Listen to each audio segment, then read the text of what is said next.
Hello and welcome back to Bristol Sport TV. In the next 10 minutes or so, we'll bring you up to speed on all of your favourite Bristol sporting teams.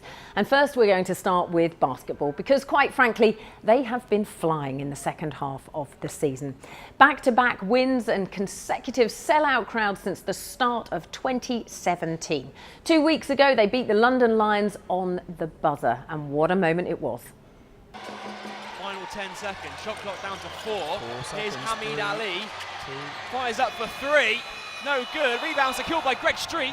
Opportunity for one more shot here, final 2 seconds. Brandon Boggs for the win, gets it to go, Brandon Boggs! What a shot from Brandon Boggs! And the Flyers win on the buzzer! Can you believe it?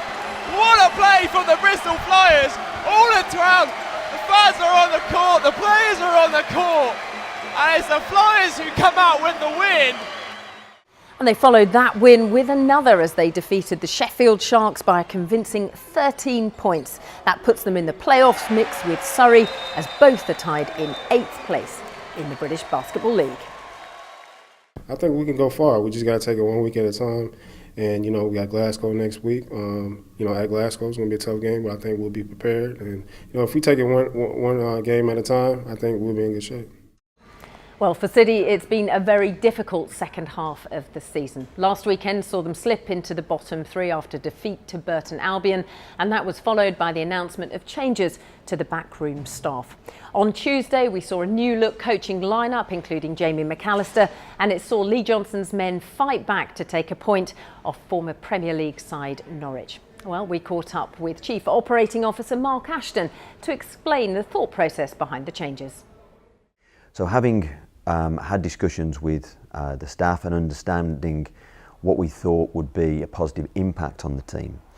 Following the Burton game, which was a frustrating result, a game which we believe we should and could have easily won, the board sat down and discussed how we could impact, how could we help, how could we improve, what things could we do differently.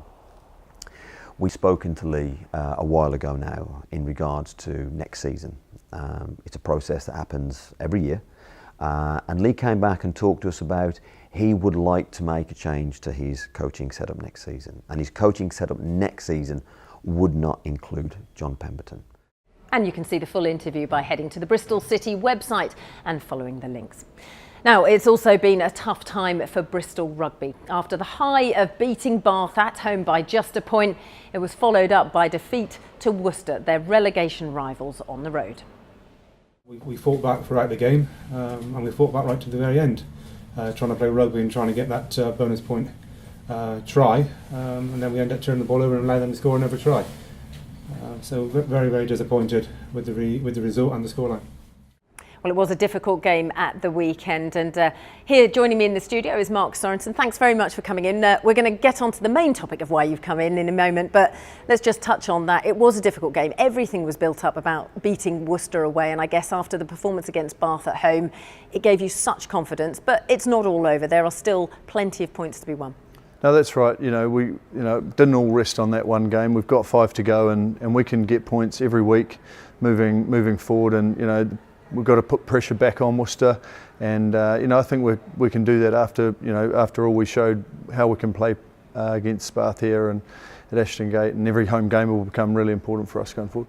Well, I said to you that we're not just talking about the rugby with you, it's actually about life after rugby, which has been a very hot topic for a number of years now, about how professional sports people, how they move on for life after a career in sport. For you, you've just announced your retirement. So first question, how difficult was it actually making that decision? Because it's a tough one, or did your body just say no more? Yeah, the body's is getting older, and but at the same time, it is a big decision, and it's something you sort of always have in the distance, hopefully.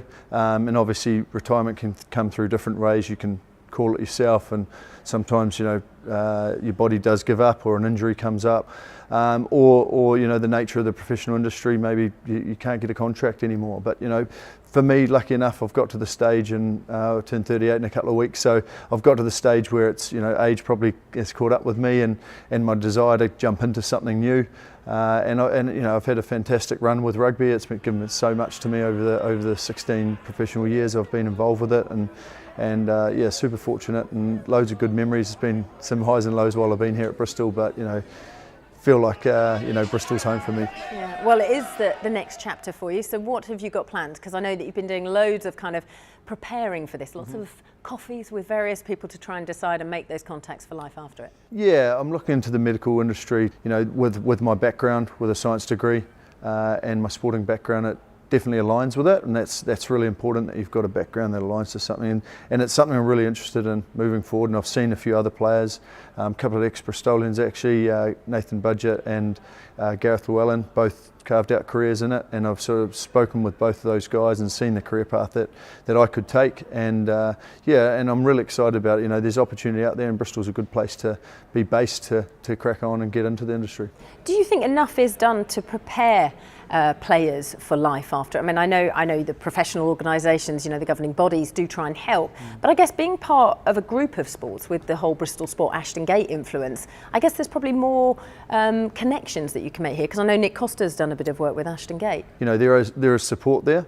At the same time, you know, the players themselves have to be in charge of what they do, and they have to, you know, be proactive in their approach and get the best out of what's been, you know, laid on for them. And obviously, you know, Nick being involved here at Ashton Gate and looking into match day operations, you know, something he's passionate about, something he's got really good knowledge on, and moving forward. And I think, you know, that helps. You know, if you latch onto something that you're really passionate about, you know, you're always going to do it well. Yeah, exactly. You can make a success of it. Yeah. Well, you say you love the city, you love Bristol, and it is European City of Sport this year, so I'm guessing you'll still be backing Bristol from a sporting sense, despite the new job probably travelling around all over the place. Yeah, definitely. You know, I'll always be involved in rugby some way, and whether I'm watching it, helping out with kids, coaching at a certain level, whatever it might be.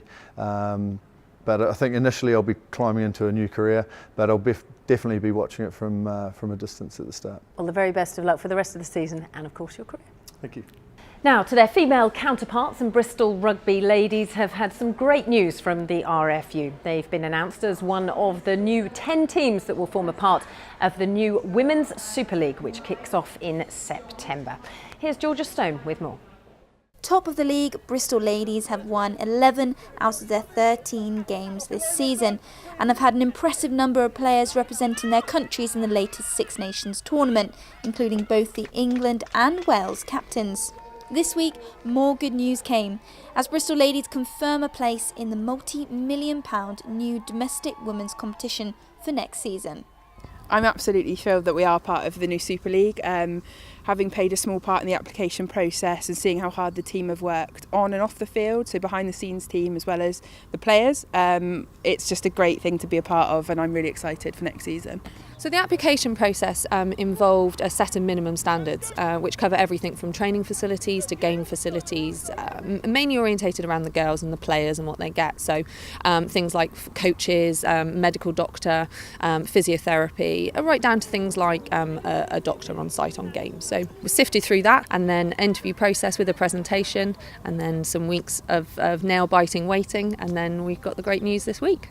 The new league is a major development for the women's game in this country, and the changes have been made to try and significantly raise the standards of club rugby. Main people who see the changes initially are the players, because, you know, I think it'll professionalise the game in terms of, not in terms of money and them being paid, but just in terms of the support structures we can put in place for them, and ensuring that actually they can develop into the best rugby players that they can be and go on and represent their countries, which is really what we're all here for. So actually just putting those systems in place, you know, with their S&C, with the physio support, you know, having a little bit more contact time with them, which will allow them to develop and grow into better players. What it means for us as a club is that we get a level of support from the RFU, and that comes in a monetary contribution. And what that actually means is that we can go out and we can employ a full-time head coach. We can employ support staff, such as the club is now majoritively run by volunteers, and what it actually means is that now we will enter into having a team of staff that are actually paid, and that's a massive step forward for any club, a women's club especially, and to be able to really recognise those volunteers and now get them to be paid and in those roles. The rigorous application process saw some clubs controversially not making the cut, including second in the league Lichfield. However, the competition in the southwest intensifies with the addition of Gloucester. I feel for some of the clubs that haven't made it. Also, I think we went into the process understanding that there was always the potential that was going to happen to somebody. So yeah, it's just really pleasing that we've made it through, to be honest. Worcester have always been there, they're one of our main rivals, and Gloucester, we welcome it. I think it makes for an interesting league. There'll be a lot of local battles, and actually I think it just makes it exciting. This season, club rugby's been so competitive. It's been more competitive than I've ever known it to be. So next season's going to be a big one for women's rugby, and it's exciting.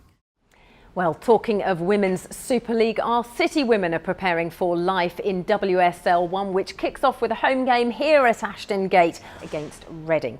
Before that, though, they have the small matter of a fifth-round clash in the SSE FA Cup against Millwall. That takes place on Sunday, March the 19th at the Stoke Gifford Stadium, and tickets are available now.